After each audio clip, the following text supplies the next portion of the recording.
Her hands were trembling as the soldiers lifted her into the carriage. She was 16 years old.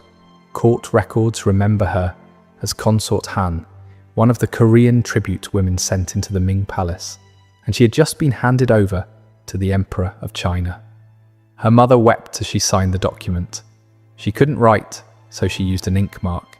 One less daughter to feed, one less mouth in times of famine. Han travelled for weeks in a sealed carriage alongside 15 other Korean maidens.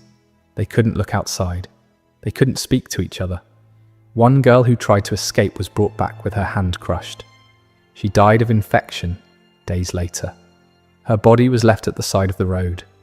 The others learned the lesson. Resistance was not an option. When the gates of the Forbidden City closed behind her, Han discovered that serving the Son of Heaven had nothing to do with honour. She would live 16 years inside those walls. She would watch an entire harem disappear in a single night. She would beg to see her mother one last time, and she would die in white silk. Subscribe if you're new, and leave a like if you want us to keep unearthing these stories, because what comes next is worse. Han's story began the way tens of thousands of others did, with a system designed to harvest young women like crops. When people think of Chinese imperial concubines, they imagine something elegant. Beautiful women in embroidered silks writing poetry, a life of luxury serving the most powerful man in Asia. That image is propaganda. The imperial concubine system existed for over 2,000 years. During that time, tens of thousands of women disappeared behind the red walls of the Forbidden City. And what most people don't understand is this: concubines were not wives. They weren't considered human under imperial law. They were classified as precious objects, literally equated to porcelain vases. Every 3 years, imperial officials travelled through the provinces in what they called the Shunu selection. Sounds elegant. Don't be fooled, it wasn't an audition, it was a forced harvest. During the Ming Dynasty, no family was exempt. All unmarried young women of eligible age had to be presented. Hiding a daughter was a crime punishable by death for the entire family. Candidates were inspected by eunuchs and palace physicians. They checked every inch of their bodies for imperfections, birthmarks, scars. Any defect disqualified them. Those who passed were taken. Families received minimal compensation, but refusing the money meant admitting treason against the emperor. The system didn't need to kidnap. Poverty did the job. And what happened to the families left behind? Most never heard from their daughters again. Letters were forbidden. Visits were impossible. Occasionally, if a concubine rose to high rank, her family might receive a small stipend. But for the vast majority, their daughters simply vanished into the red walls. Some families held funerals for daughters who were still alive, because they understood the truth. The girl they raised was already gone. Han arrived in China as part of a different tribute. Korea sent women to the Ming Empire as part of diplomatic agreements. Between 1408 and 1435, more than 100 Korean women were sent to the Forbidden City, not as visitors, as property. The day Han crossed the palace gates, she ceased to exist as a person. She became a number, a possession of the Son of Heaven. But before she could serve, she had to be broken. The selected women didn't go directly to the harem. First, they went through what the eunuchs called refinement, a process that could last between 6 months and 2 years. The first phase was identity destruction. They cut their hair, a sign of dishonor in Chinese culture. Their names were replaced with numbers or generic titles. They were forbidden to speak of their families. Mentioning their mother resulted in physical punishment. Any personal possession from home was confiscated and burned. The women slept in barracks, 20 to a room. They were woken before dawn. They went to sleep after midnight. For months, they existed in a state of exhaustion so complete that Harita resistance became physically impossible. The second phase was submission training. The women learned dozens of different ways to bow. They practiced 8 hours a day. If a bow was poorly executed, They were beaten with bamboo rods on their legs. Many carried those scars until death. They learned to walk without making noise, to keep their gaze lowered, to respond without being asked, to exist without taking up space, to smile when they wanted to scream. One training manual from the Qing Dynasty lists 47 different rules for how to stand in the emperor's presence, 47 ways to exist in a single moment. Violation of any rule meant punishment. The third phase was preparation to serve the emperor. I won't go into graphic details, but historical documents describe a systematic process designed to eliminate any physical or psychological resistance. The women were examined monthly. Those considered inadequate were subjected to treatments that palace records describe with clinical coldness. Palace medical records describe the process with chilling detachment. Notes from 1723 refer to candidates presenting resistance and preparation protocols that required multiple sessions. The clinical language barely disguises what was being done to these women behind palace walls. Administrative records, official documents, written as if they were talking about training horses. After months of this, the women who survived were considered ready to enter a world where their suffering had only just begun. After training, the girls entered the official system, and here began another form of hell. The hierarchy was brutal. At the top, the empress, the emperor's only official wife. Below her, the imperial consorts. Then high-ranking concubines divided into multiple levels. And at the bottom, common concubines, sometimes hundreds of them. And preparation women, girls whose fate had not yet been decided. Your rank determined everything. The amount of food you received, the colour of your clothes, the size of your room, the number of servants, even the type of dishes you ate from. The empress received more than 22 pounds of prime meat every day. A low-ranking concubine received barely 4 pounds, and often not even that, because provisions were stolen by corrupt eunuchs before reaching the kitchens.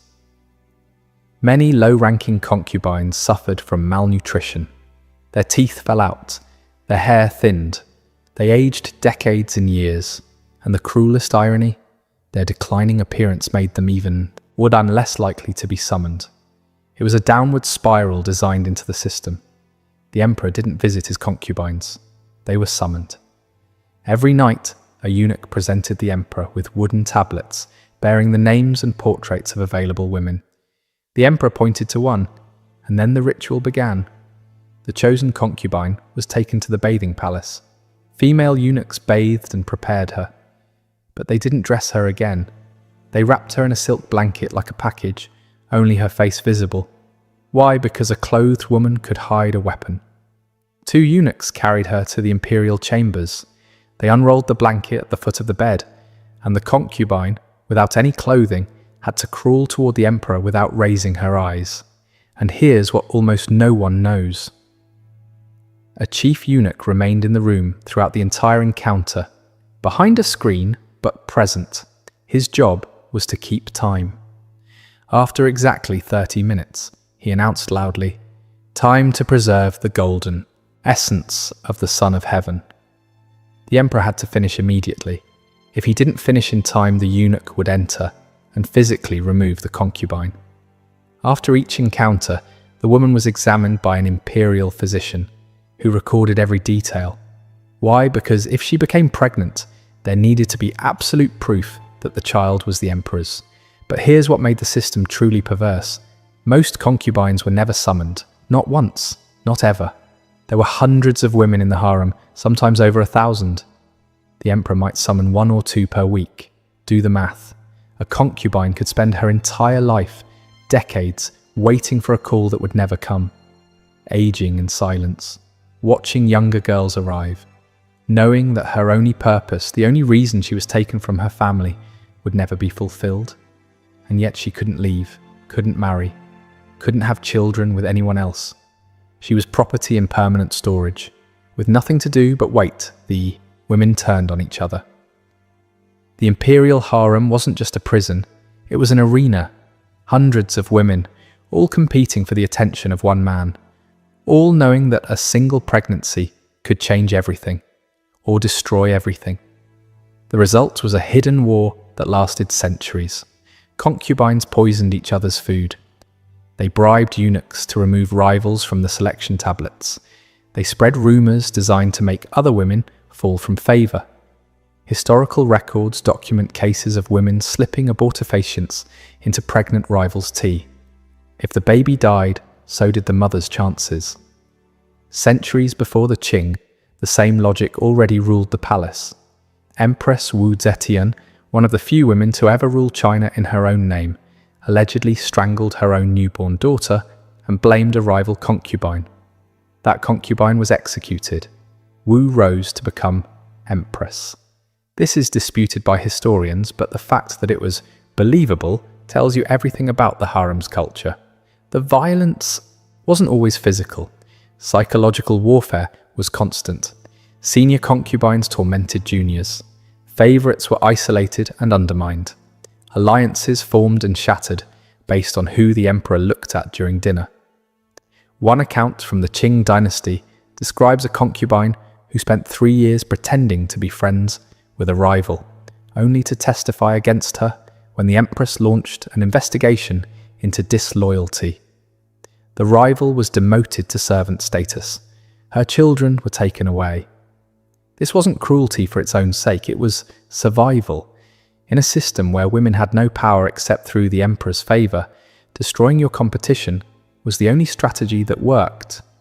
The tragedy is that the system turned victims into perpetrators. Women who had been kidnapped, trained, and dehumanized learned to do the same to others, because the alternative was being destroyed first. And if a concubine somehow survived the warfare and caught the emperor's attention, if she became pregnant, that's when the real nightmare began. Here's the truth no one expected. Getting pregnant was the worst thing that could happen to a low-ranking concubine. Common logic would say that a child of the emperor would elevate her status, but reality was crueler. A pregnant concubine was isolated in the most remote palaces of the Forbidden City. She spent 9 months under constant surveillance. She couldn't receive visitors. She couldn't send letters. She couldn't walk through the gardens. And when the baby was born, it was immediately separated from its mother. If it was a boy, he was handed over to wet nurses and raised far from his biological mother. She could see him perhaps once or twice a year, supervised by eunuchs without permission to touch him. If it was a girl, many times she simply disappeared. Imperial records didn't bother to document the fate of low-ranking concubines' daughters. There are documents describing women so desperate to avoid this cycle that they secretly consumed abortive herbs.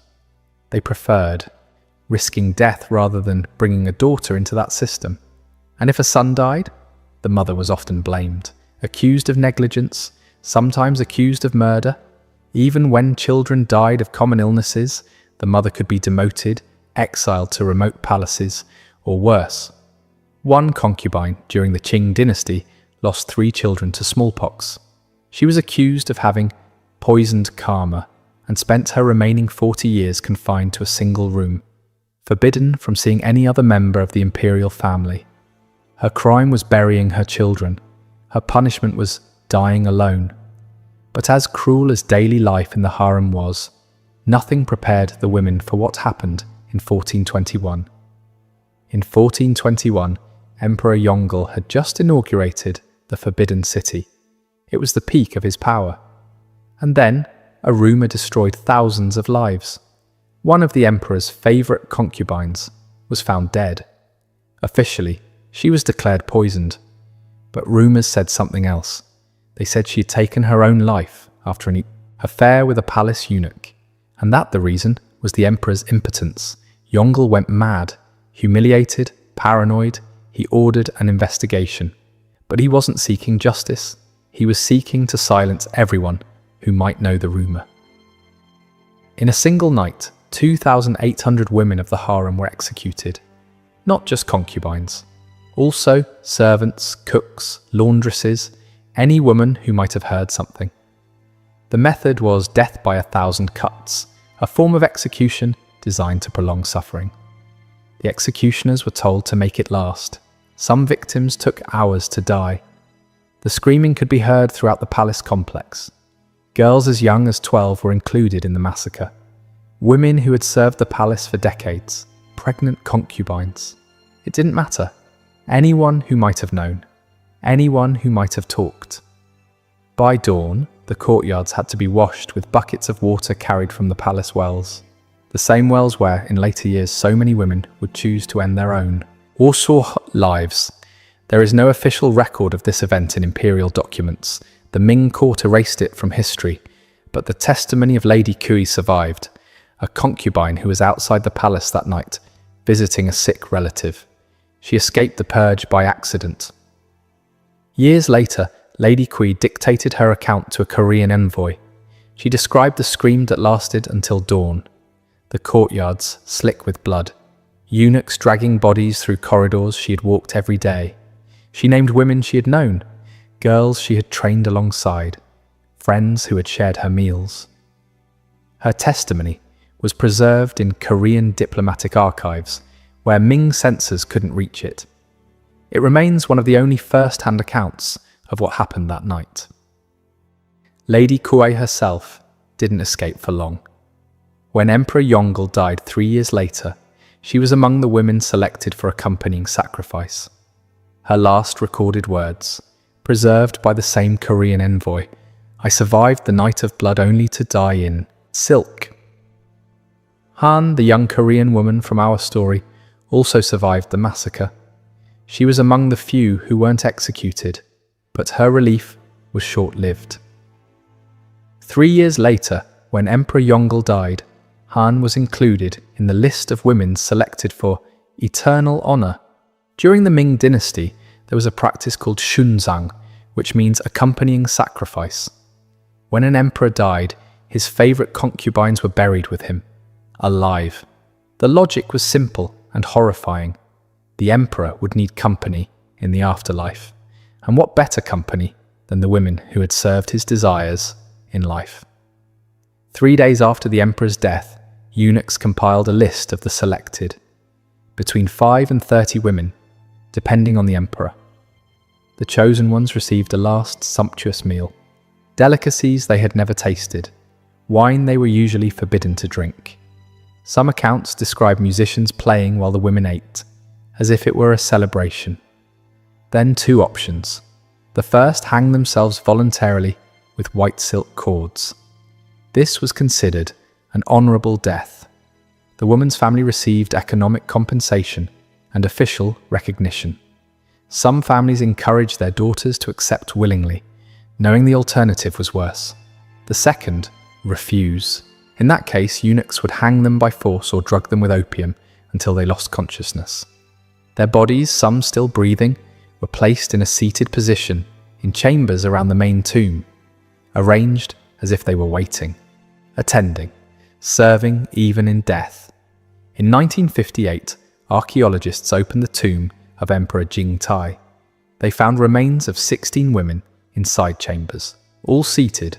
Analysis showed cervical trauma from hanging, but 3 skeletons showed signs of struggle, fractured bones, scratch marks on the stone walls.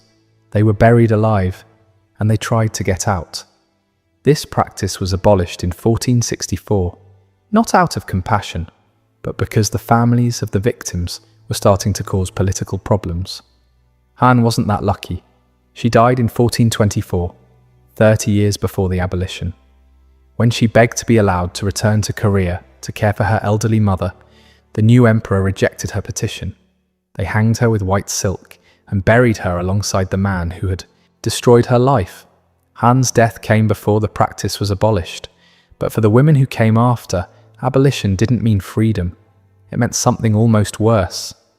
The abolition of accompanying sacrifice didn't bring freedom. It brought something different. Decades of confinement. Concubines who survived their emperors were sent to the palace of perpetual solitude in the most remote corners of the Forbidden City. The rules were simple and brutal. Never leave the complex, never marry, never have contact with the outside world. Perform manual labor, pray for the dead emperor 3 times a day. For decades, they lived in collective dormitories, sleeping on mats on the floor. Basic food. Illnesses treated only if they threatened to spread. Many went insane. Others simply stopped eating until their bodies gave out.